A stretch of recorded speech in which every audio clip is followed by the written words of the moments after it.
Some scientists even refer to serotonin as the happiness chemical. Your genes make up an estimated 40% of your ability to be happy. I wonder if I'm happy and sad at the same time. I guess that's possible. The positive emotions appear to have been a critical ingredient linking prosocial behavior to increases in flourishing. Happiness can also act as a barrier between you and your germs. Crazy, right?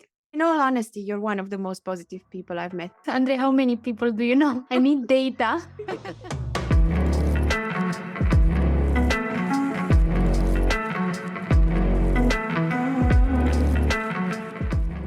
I am Andrea, and together with my co-host Anna, in this episode we'll keep it short and sweet so we don't interrupt your season's cheers and happiness. Yes, shopping for presents, decorating your tree, enjoying happy hours. Welcome to Sonder Characters. Speaking of happy hours and joy, what is happiness? Happiness, with its many different definitions, tends to be a highly subjective topic. Now, in order to describe happiness, I found what psychologists commonly refer to and seems to be a subjective well-being. In other words, happiness is how people evaluate their lives and encompasses both cognitive judgments of satisfaction and affective appraisals of moods and emotions. That's a mouthful, Andre. Yeah, something so small that we all feel it, but it's got such a complicated definition, doesn't it? It does. I know you know what happy hour means. I know that. But are you happy? I think I am. I'm also sad. Sometimes I'm happy, sometimes I'm sad. I wonder if I'm happy and sad at the same time. I guess that's possible. Of course. But if I were to think of the little things that make me happy, the highlight of my day is having a hot shower after a long day. Nothing compares. No, when you wash off the day, amazing. I'm also very happy when I don't forget my lunch at home when I work in the office. Yeah, particularly if you've done it a few times, then that's a really big reason to celebrate. I love the little things that make me happy, and one of them is frothing my milk for my coffee. I don't know why. But there's something so satisfying about making that foam. And I'll tell you another one. I'm sure you are aware of it. It's when I find a song or an artist that I know I will listen to on repeat. I love I know that. that feeling when you find a good song and you're like, this will keep me entertained for a few days. I'm also very happy when I don't forget why I entered the room. I'm very happy when I don't forget to close the cupboard. You know what makes me really happy? When I can trust someone's cooking of chicken. I know. I think it will make me very happy when I trust myself cooking the chicken. I always make it so dry. Salmonella is not very appealing to me, you know. I know exactly what you mean. Oh God, I've got some more on the list. I'm very, very happy when I nail my eyeliner ring, honestly. Story of my life. You know it's a good day when you do it right and you don't have to wipe everything off and start again. Big wins in life. Oh, another oddly specific one. Probably because I have really small feet, but when I buy a new pair of shoes that doesn't destroy them. Yeah. I'm also very happy when I tell a stupid joke and people actually laugh. Andre, that makes my heart smile. Or when I have a great hair day, you wake up and you're like, I think hair can make it or break it for us.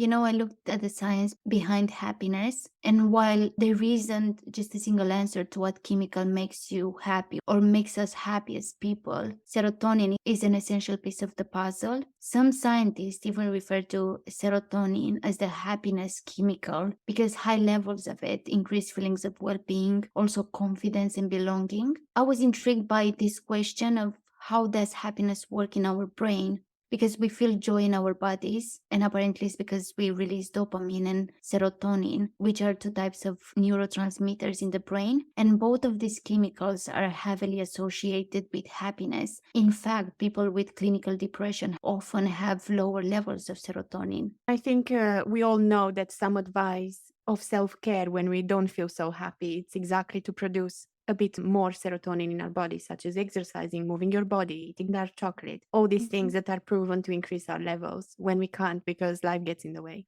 I was also intrigued about why some people tend to be happier than others. And I discovered some really interesting research that says that your genes make up an estimated 40% of your ability to be happy. Stay with me on this one for a second, because I oftentimes in this life thought that I am less happier than other people.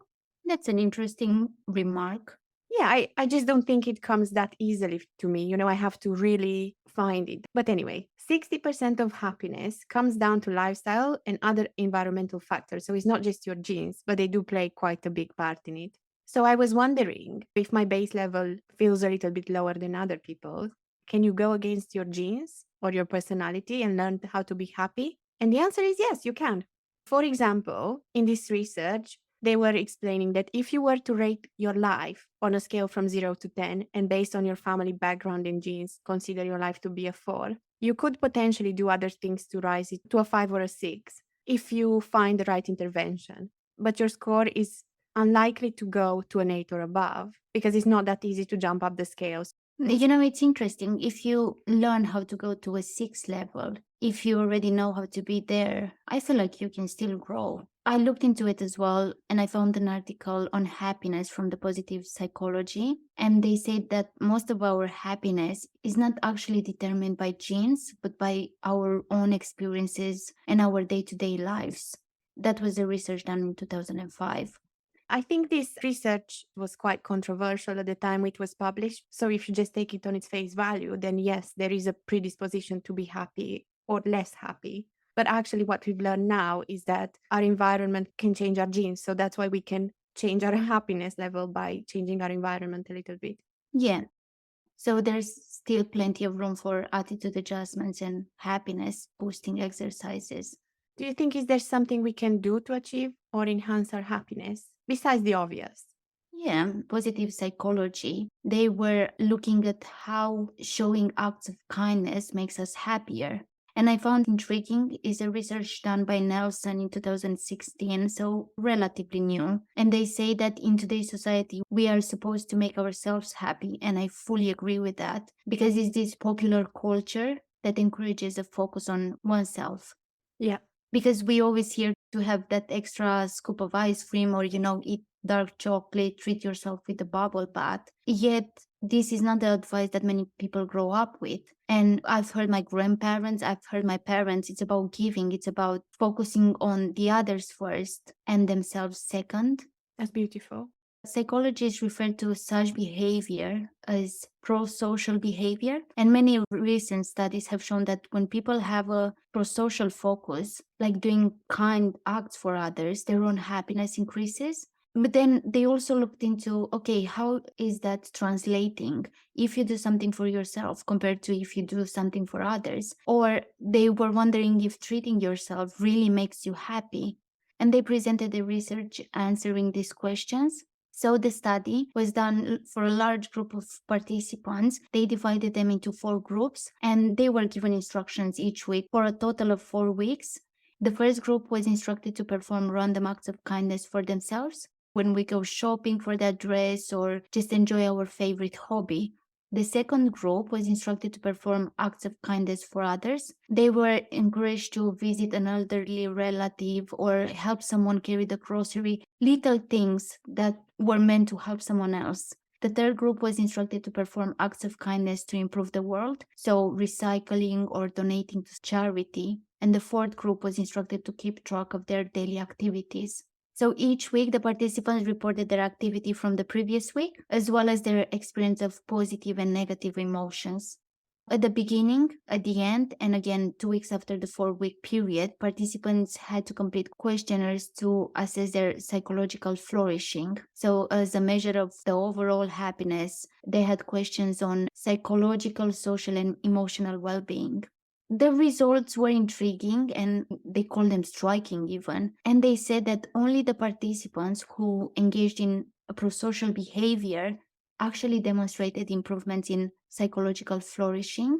These people demonstrated increases in positive emotions from 1 week to the next. In turn, these increases in feelings such as happiness or joy or enjoyment predicted increases in psychological flourishing at the end of the study. In other words, the positive emotions appear to have been, as they call it, a critical ingredient linking pro-social behavior to increases in flourishing. And then they also looked at the results for people that were just treating themselves. And apparently they did not show the same increase in positive emotions. In fact, people who treated themselves did not differ in positive emotions or negative emotions or this psychological flourishing over the course of the study compared to those who merely kept track of their daily activities.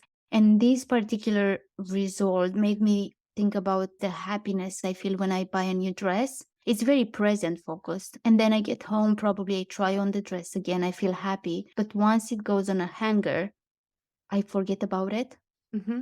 The research did a very good job of saying that it's not about not treating yourself or not show ourselves self-love when we need it, because we still need to enjoy our relaxation as well. However, the results of these studies are strongly suggesting that we are more likely to reach greater levels of happiness when we exhibit pro-social behavior. And they were talking about people that go to church.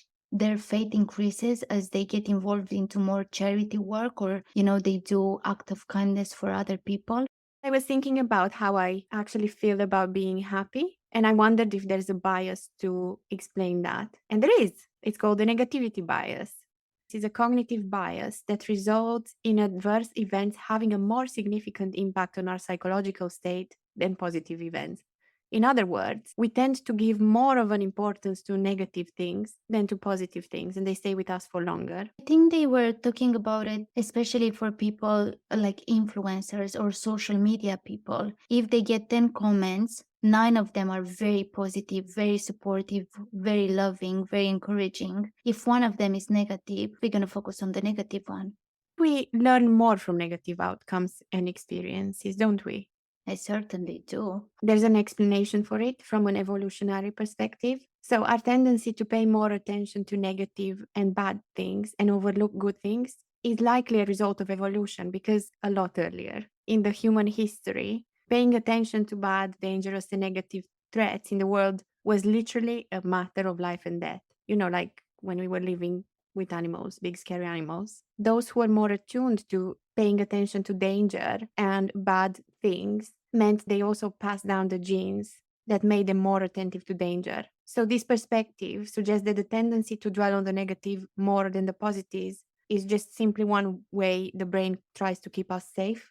If you take a group of people and you say to them, you can win $150, but you have an equal chance of losing $100, even if in theory the chances are equal, you could win or you could lose, people are still more likely to say, no, I don't want to lose $100. Because it's going through the emotion of losing something. Mm-hmm. The research on happiness over the past many years has found that there are some contributing correlating factors that affect our happiness. Yes, according to the Myers-Briggs theory, there are 16 types of personalities. And for our listeners, if you want to go and find out what your personality is, we'll put a link on Sonder characters so you can go and do that test. It's really interesting. Another thing that influences or affects our happiness is the positive emotions versus negative emotions. Also, the attitude towards physical health. So, how much do we work out? How well do we eat? We also have social class and wealth. Okay, money doesn't buy happiness, but I better cry in a Bentley. Attachment and relatedness, goals, and also time and place. So if you're at the wrong time at the wrong place, you're more likely to have a negative emotion. Oh, God, yeah. I definitely don't feel as happy in an airport at 6 a.m. as I am at 9 p.m. With a glass of champagne in your hand. Exactly. Now, should we see what facts Google has for happiness? Can I start? Go for it. Okay, so happiness acts as a protective factor against disease and disability in general, of course. And those who are happiest tend to live significantly longer than those who are not. I'm really sorry for you, Anna. I meant you'd lose me early. Oh, I see. Happiness can also act as a barrier between you and your germs. Crazy, right? I Because know. happier people are less likely to get sick. Well, I better start being very happy now. Well, in all honesty, you're one of the most positive people I've met, and I've never heard you getting sick, or very rarely. Is this the same story as my sister thinks I'm one of the funniest people she knows? Andre, how many people do you know? I need data. Another fact Google has for us is that happiness is contagious. So when we spend time around happy people, we are more likely to get a boost of happiness as well. Oh my And God, yes. it's the same with laughing. Oh, you know what is really interesting? That everyone seems to be excited about holidays, but the holidays can actually be a stressful time. And an estimated 44% of women and 31% of men get the holiday blues. What I find interesting about holidays, Andre, I think 40% of my happiness about going on a holiday, it actually comes from the preparation. I know. Andre, if you had to describe happiness in one phrase, what would you say? I'm going to say the opposite of the weather in the UK right now. Happiness for me is coffee, sunshine, and sun kissed skin. And I would say friends, love, and family.